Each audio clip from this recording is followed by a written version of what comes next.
Hello everyone, welcome to CTET Telugu by Pooja. So ee roju MCQ chuste, a child has difficulty in writing letters, words and sentences despite having normal intelligence.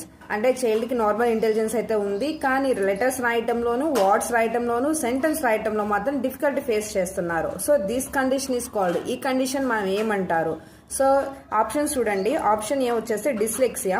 అంటే dyslexia అంటే only reading సంబంధించిన problem అనమాట, difficulty in reading. So option A కాదు. Next option B చూస్తే డిస్కాలిక్లియా. డిస్కాలిక్లియా అంటే calculation సంబంధించిన disorder. So option B కూడా కాదు. Next dysgraphia. డిస్గ్రాఫియా అంటే రైటింగ్ సంబంధించిన డిసార్డర్. సో ఆప్షన్ సి వచ్చేసి కరెక్ట్ అనమాట. నెక్స్ట్ ఆప్షన్ డి చూద్దాం. ADHD, attention deficit hyper active disorder. So ఇది హైపర్ యాక్టివ్ సంబంధించిన డిసార్డర్. సో ఆప్షన్ డి కూడా కాదు.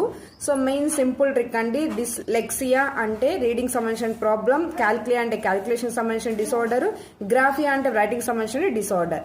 Thank you. Follow for more updates.